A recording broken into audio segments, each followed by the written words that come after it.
we put before the committee a very good case, and the ruling is highly objectionable.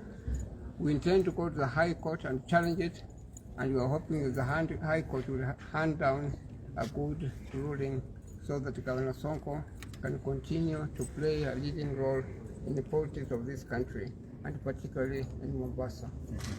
Thank you. Okay. Mheshimiwa, would you like to say something? Yes, I want to say on behalf of Wiper Party, we have supported Governor Sonko all through. Our expectation is that when we go to the High Court tomorrow, we will stay all the orders given by the committee today. And the time will stop running till the High Court makes a determination as to whether the people of this country will decide. The sovereign power is with the people of Mombasa. Yes. And they must be given an opportunity to decide who their leader is. Yeah.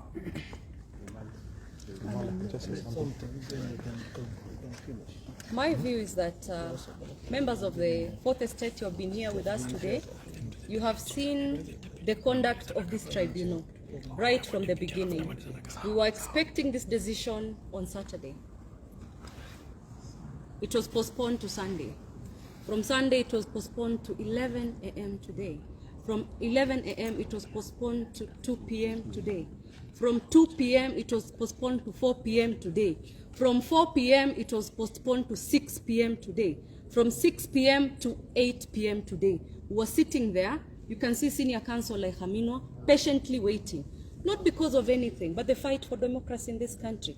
When we chose democratic government, and we chose the 2010 Constitution, we expect that everybody, including the Iebc tribunal seated there, will discharge their mandate and dispense justice according to the provisions of that Constitution. What we have seen today is an obvious case of influence. We have seen an obvious case of lack of independence by this tribunal. We are waiting for the decisions in about 2 hours, which we're going to study that decision. As Wiper Party, we have faith in the candidate which we have chosen. We will then make a decision based on a study of that decision that we are going to get in the next 2 hours. But we are extremely disappointed. We knew from the beginning that there was an apparent bias in this tribunal. We raised that bias, but this tribunal, unfortunately, has failed to rise above that, and they were influenced by external forces in making the decision they have done. That's very unfortunate. Kenyans, we must remember that any single one of you, ourselves, my senior here, Haminwa, any decision where we are deliberately flaunting the Constitution against one Kenya, it's flaunting it against all of us. So we must all join hands in fighting such discrimination. That's all. May I add a few words? We want a peaceful Kenya. We do not have any other home at all. The only home we have is Kenya. Iebc has to pull up and make sure that things are done properly. We are telling Mr. Chebukati, as an experienced lawyer of many years standing, pull up and don't let us down at all. The way things are going, we could easily find ourselves that we have been let down again. We do not want that kind of, to be subjected to another kind of life which we are not used to at all. We want a peaceful Kenya, and Iebc, and particularly Mr. Chebukati, we are asking you to pull up and make sure that we will make the correct decisions, and you use common sense and give proper interpretation to the law and the Constitution. Thank you. Mheshimiwa Bwana Deputy, would you like to say something? Karibu hapa katikati. Thank you very much. First and foremost, I wish to tell our supporters, I know they're disappointed with the ruling that has been made this evening, but we want to tell them to be patient because our lawyers are working around the clock, and we're taking this matter to the High Court tomorrow. And we are very hopeful that we'll get the stay orders for the rulings that have been done this evening. But what is really appalling us is the decision and the ruling that was made by the chair and the two commissioners who are heading the bench. If we remember, and I'm so happy that we've requested for the raw data, the raw audio, whereby the Iebc lawyer was asked by the commissioners whether the issue of the degree and the timelines was an issue. And he confirmed that the degree and the timelines was not an issue. The matter here was about Article 75 of the Constitution, which we've clearly demonstrated so well by presenting the letter from the Deputy Registrar of the Supreme Court when we were seated there with Governor Sonko, and still the CRO rejected that letter, and she wanted a letter from the Supreme Court addressed to IEBC that Governor Sonko had an active matter in the Supreme Court, which was very appalling. So we believe justice will be served tomorrow when we run to the High Court. So we are telling our supporters to be patient. We are still here, and we're not going back to Mombasa until we go back there with. I want to tell the great people of Mombasa and Kenyans in general, it is not over until it is over. Yes. It took time, because the degree argument was the last one.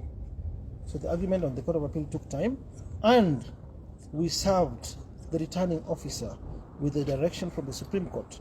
All the media houses were present on that material day, I remember. You can go to your clips, Citizen, K24, NTV. She said there is no confirmation of a pending active appeal in court, which we proved in your presence. All the cameras were there live. And then the returning officer lied to the committee, because the following day, or if right now, if you Google, say Sonko no show on Nation newspaper on the 8th, you'll find the returning officer did a press conference and said, we summoned Sonko to come the following day on the 8th to bring the Supreme Court proof. Yeah? About 2:30 she did that press conference. We presented the papers before 4 again on the 8th. Now they are lying, they are misleading Kenyans, they are misleading the public. Sisi tunawaambia wananchi wa Mombasa, mkuwe na moral. Tumepigana vita kubwa kushinda hii. Yes. Kwa hivyo msibabaike, mkuwe calm, na tutaki fujo, sisi ni wapenda amani. Na Orongo ni mfupi sana. Sana. Na ukweli unalazima. Sisi tutasimama na ukweli. Msijali, niko sawa, tuko sawa, waheshimiwa wote wale wako hapa wako sawa, deputy governor wako sawa. So tuombe tu Mungu na tuendelee mbele. Amen. But ile mambo IEBC wamefanya leo, we know money must have been exchanged hands. Yeah, I want to concur with the sentiments of Madam Lumala, the lawyer. Our case was supposed to be ruled yesterday. Ikakuja Saturday, ikakuja Sunday ikakuja Monday 11, ikakuja 2, ikakuja 4, ikakuja 5:30, ikakuja 8. Sasa some minutes past 10 ndio tumepewa verdict. But pia sisi ni watu wa intelligence. Unakumbuka tuna handle mambo mingi pia ya ofisadi, tunaelewa vile kunaenda. Na tunajua paka maproxies wale wametumika. Magunia ya pesa wale yamebebwa. We understand who is there na alikuwa anafanya kazi wapi. Deputy ya nani. We understand all these cases. So tusiregeshe nchi nyuma. Tupeleke nchi mbele. But yale mambo yamefanyika, tunaregesha nchi nyuma. I'm not above the law, but we want justice. To deal na kitu ya ukweli. Appeal, mambo ya appeal, by this virtue, on 18th of February, walipogazette Nairobi by election, waligazette Waititu Avai. Yeah? Na si ati notice of 4th January, walisema Waititu is all the way going to the ballot because he's an independent candidate. They gazetted only the primaries of the Jubilee candidates. Yeah? And I enjoined IEBC in my impeachment case because I had to stop the elections because I had an active case in court. So IEBC were a party in the High Court, at the Court of Appeal, and in the Supreme Court. In my appeal for impeachment case. So wakisema hawajui about my impeachment appeal, that is wrong. It is misleading the committee, misleading justice, Kenyans, and the great people of Mombasa. Kwa Mombasa msijali, tuko pamoja na tuendelee na hii vita. Hatuachie hapo. Yes. Wenyenye lazima waende nyumbani. Like it or not. Yes. Lazima waende nyumbani kabisa. Katrina. I wanted to add something, Governor. If they are claiming that we delivered our documents late, why did they receive them? Because the CRO has powers to reject those documents. But she received those documents, the degree, the certified copy, and even the letter from the Supreme Court on 8th. We delivered that letter to her office, and she acknowledged receipt of that letter. Why did she receive them if we're out of time?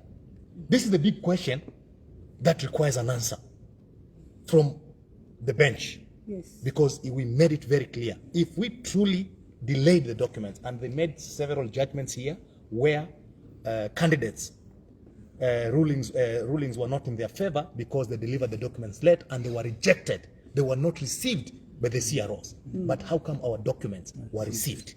This is a question that begs for an answer. The degree, the certified copy, and even the letter from the Supreme Court. On 8th, she was there to receive it. Why? If she didn't direct us to bring that letter, why did she receive it? So we expect the media to expose all this because Kenyans and the great people of Mombasa, they're expecting an answer. And maybe kumalizia sababu sasa ya time lazima watu wakalale. The degree we had it. It was just in the car. But because of mob, all this a sensitive document utaka ipasuliwe. But while we were inside, waliposema nataka original, it was brought. Before they closed, it was brought immediately. But the issue of verifying the direction from the Supreme Court took a lot of time. Na istosha waliposema wanataka from the institution Kemu, we complied when we were inside. We have even annexed in our affidavits the M-Pesa statements from Safaricom, certified, signed, stamped by Safaricom. We were told by Kemu tutume 2,000 fee ya kucertify, which we sent it by 3:44. Tulituma. And the degree was certified and sent back to us, copied to Iebc through the email. So there is something else. See, mambo ambayo tumesikia Kabisa. Sawa, governor. Asante sana. Asante sana for your time. Sawa. Sanitize Mombasa.